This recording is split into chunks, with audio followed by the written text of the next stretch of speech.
सत्यदेव प्रसाद शिक्षक। आइए आप सबों का एसपी मोटिवेशनल पोएम में स्वागत है।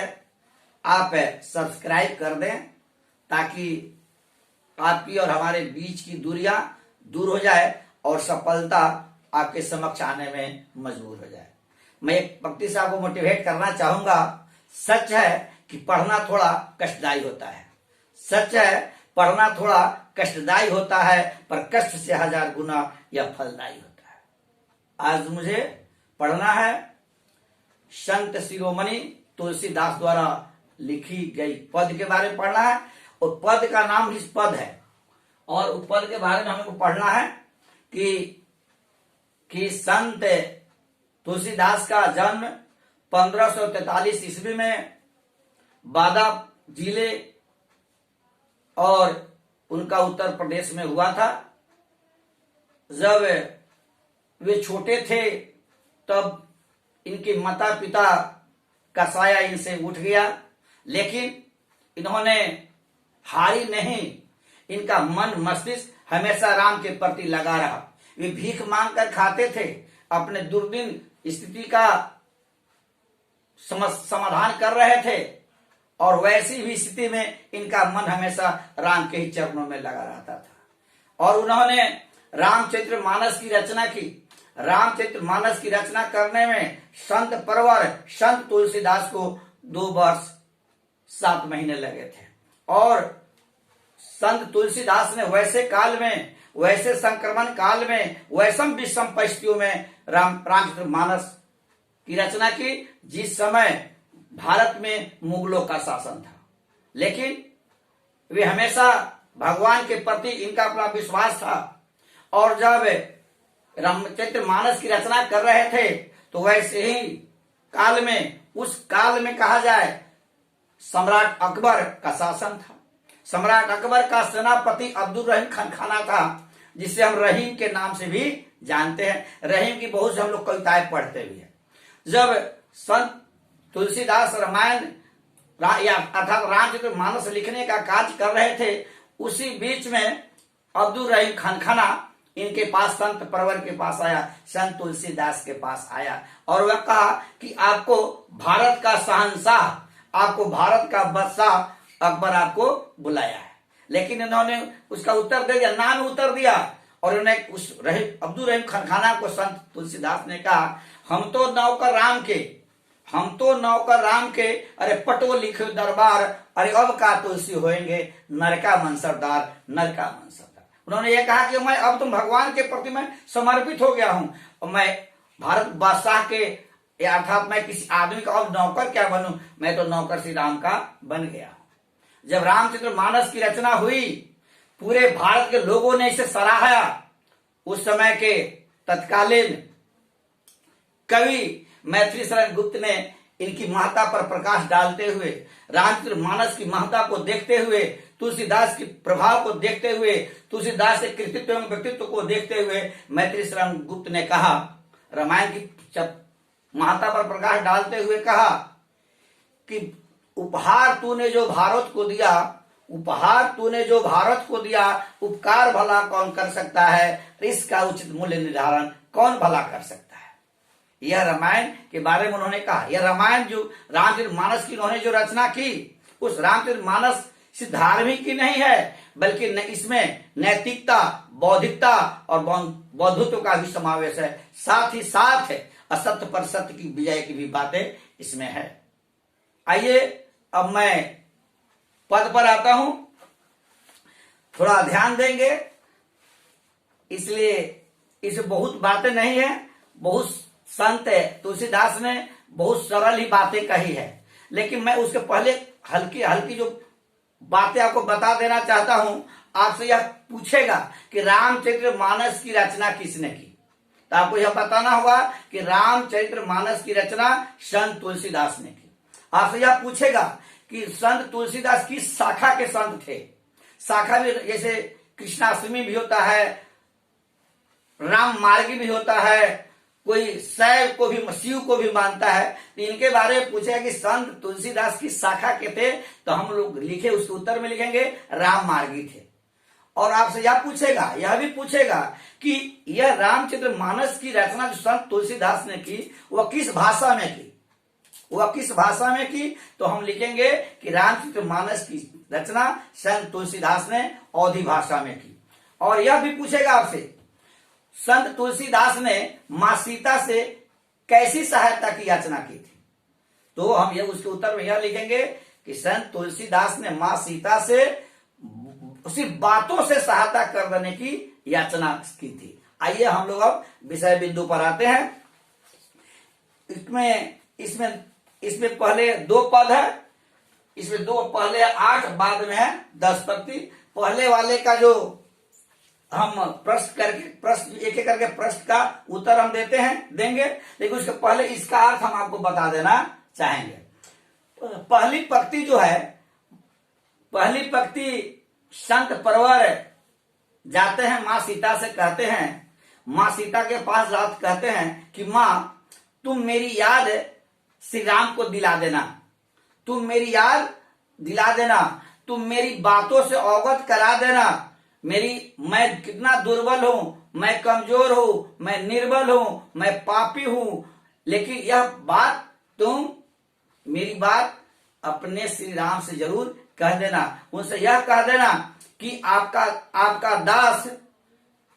दास आपकी याद करता है। अगर वे मेरे बारे में पूछेंगे, अगर श्री राम मेरे बारे में पूछेंगे तो मां सीता से कहते हैं कि मां तुम मेरी बात उनको यह बता देना। अगर सिर्फ भगवान यानी श्री राम मेरे बारे में आपसे पूछ लेंगे, सिर्फ आप बता देंगे तो आप मेरी परिस्थितियों को बता देना। और सिर्फ भगवान जब जान लेंगे, मेरी बात को आपसे पूछ लेंगे, तो मेरा सब बिगड़ा हुआ काम बन जाएगा। आपकी सिर्फ बातों से ही मुझे सहायता कर देना है, जब क्योंकि मुझे यह भी भरोसा है, मुझे श्री राम पर विश्वास है कि जब मुझे बात को सिर्फ सुन लेंगे तो मेरा सभी काम बन जाएगा, मेरा बिगड़ा हुआ काम बन जाएगा, मैं स्वर्ग का अधिकारी हो जाऊंगा, मैं सुखों से मैं लबालब हो जाऊंगा, मेरे जीवन की सारी समस्याओं का अंत हो जाएगा, सारी समस्याओं का समाधान हो जाएगा। मां सीता से याचना करते हैं कि आप मेरी बात को जरूर कह देना कि आपकी दासी का दास आपका नाम लेकर ही पेट भरता है। आपकी दासी का दासी यानी सीता, राम की दासी कौन है? सीता मां। तो वह कहती है आपकी दासी का दास आपका नाम लेकर ही पेट भरता है, यह भगवान से कह देंगे। तो अगर भगवान यह जान जाएंगे मेरे बारे में, सिर्फ जान जाएंगे कि तुलसी का नाम जान जाएंगे, तो मेरी सारी समस्याओं का समाधान हो जाएगा, मेरा निदान हो जाएगा। अगली पंक्ति है, उसमें यह है कि संत परवर कहते हैं कि मैं रट रहा हूं, मैं आपके दरवाजे पर रट रहा हूं, मैं भीख मांग रहा हूं, और वह भीख मुझे सिर्फ एक कौर चाहिए, एक कौर टुकड़ा चाहिए, क्योंकि आपके वजह से मेरा कल्याण हो जाएगा। अब यदि मैं आपका नाम लेकर ही रटता रहूं तो मुझे यह विश्वास है कि मेरा कल्याण हो जाएगा। मैं कोई काम नहीं करना चाहता। अगर आप भगवान यह पूछेंगे कि तुम उद्यम क्यों नहीं करता, अगर भगवान यह पूछेंगे तुम काम क्यों नहीं करता, अगर भगवान पूछेंगे तो परिश्रम क्यों नहीं करता, तो मां सीते तुम उनसे यही कह देना कि यह संसार जो है कलयुग है, सभी लोग अपने अपने कामों में लगे हुए हैं, सभी लोग स्वार्थी हो गए हैं, सभी लोग विषयी हो गए हैं, इसलिए मैं कोई परिश्रम करना नहीं चाहता। सभी लोग गलत हो गए हैं, कलयुग है, सभी लोग गलत काम करके अपना पेट भरते हैं,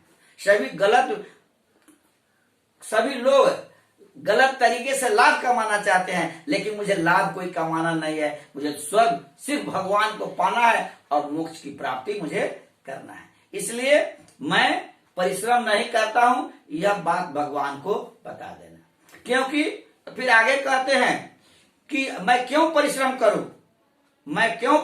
करूं, जैसे दांत की खाज की बात हो तो उन्होंने कहा कि जिस तरह किसी आदमी को कुष्ठ हो जाए और उसमें खुजली हो जाए, तो क्या होता है, खुजलाने के समय बड़ी आनंद आता है, खुजलाने के समय बड़ी आनंद आता है, लेकिन बाद में उसमें मवाद निकलता है तो बड़ा दर्द होता है, बड़ा दर्द होता है। ठीक उसी प्रकार ही कह रहे हैं कि अगर मैं संसार के कामों में लगा रहूं, अगर संसार के कामों को मैं करूं तो वही बदाद खाज वाली बात होगी, मेरा कल्याण नहीं होगा। इसलिए मैं जब संतों के पास गया, मैं संत जनों से मिला, तो संत जनों ने यही कहा, सभी संतों ने मुझे यही सुझाव दिया, सभी संतों ने मुझे यही कहा कि श्री रामचंद्र, कौशलधीश श्री रामचंद्र बड़ी कृपालु हैं, बड़ी दयालु है, यदि उनके शरण में आप चले जाएंगे तो आपका हर काम बन जाएगा, आप स्वर्ग की प्राप्ति हो जाएगी, आपका हर काम कल्याण हो जाएगा। इसलिए मैं भगवान के चरणों में आना चाहता हूं और रहना चाहता हूं। मैं इसलिए मैं कोई उद्यम नहीं करना चाहता, क्योंकि भगवान इतने कोमल हैं, इतने दयालु हैं कि वे दीनहीन व्यक्तियों पर बड़ी दया करते हैं। वही संसार में वही एक हैं जो गरीबों की गरीबी से, गरीबों को अपना निवास समझते हैं। गरीब निवास का अर्थ होता है कि गरीबों को अपना हमदम समझना, गरीबों को दोस्त समझना, गरीबों पर दया करना। तो तुलसीदास को विश्वास है कि भगवान सिर्फ हम क्यों परिश्रम करें, हम क्यों परिश्रम करें, आप दयालु हैं और हम दीनहीन हैं, हम दुर्बल हैं, आप मेरी दया से आप कृपया हम पर दया बरसाने का काम करें। आप दयालु हैं, आप कृपालु हैं, आप कोमल है। यह संत परवर संत तुलसीदास को अपना यह विश्वास है। आइए अब हम लोग इसका उत्तर देखते हैं, प्रश्न का उत्तर। मेरा पहला प्रश्न है कि कबहुक अम्ब अवसर पाई, यह अम्ब साधन किसके लिए है, इस संबोधन का मर्म स्पष्ट करें। कबहुक अम्ब अवसर पाई, इसमें अम्ब का, इसमें यह पंक्ति तुलसीदास द्वारा दर्शाई गई है। इस पंक्ति में कबहुक अम्ब अवसर पाई, इसमें अम्ब मां सीता के लिए किया गया है। यहाँ अम्ब शब्द का प्रयोग जगत जननी मां सीता के लिए किया गया है। यह अम्ब शब्द किसके लिए, इसको उत्तर हम देंगे। अम्ब का शब्द का प्रयोग किसके लिए किया गया है, तो हम लिखेंगे कि इस शब्द का उपयोग जगत जननी मां सीता के लिए किया गया है। दूसरा प्रश्न है, प्रथम पद में तुलसी ने अपना परिचय किस प्रकार दिया है। हमने कहा ना, देखिए बहुत ऐसे, हमने दो बातें पहले कही, 8 पंक्ति की जो है 10 उसका उत्तर हमने बताया, उसी को खंड खंड करके पूछेगा, थोड़ी सी सतर्कता आप में रहेगी तो आप समझ जाएंगे। हिंदी में कुछ लागल नहीं खे, हिंदी में कुछ लागल नहीं खे, कष्ट ओकरे बा जे अंदर से जागल नहीं खे। ठीक है, आइए प्रथम पद में तुलसी ने अपना परिचय किस प्रकार दिया है, लिखिए।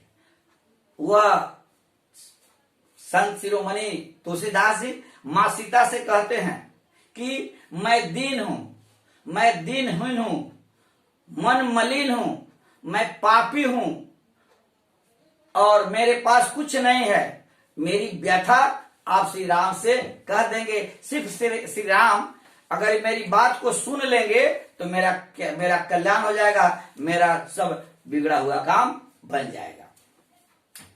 ठीक है, और ये भी आगे उसमें एक शब्द और लिखेंगे उसमें हम कि मैं दीन हूं, उन्होंने कहा कि मैं दीन हूं, निर्बल हूं, कमजोर हूं, उद्यमहीन हूं, मैं परिश्रमी भी नहीं हूं। लेकिन यह भी कहते हैं कि मां आप श्री राम से यह कह देना, आप मेरी बात श्री राम से यह कह देना कि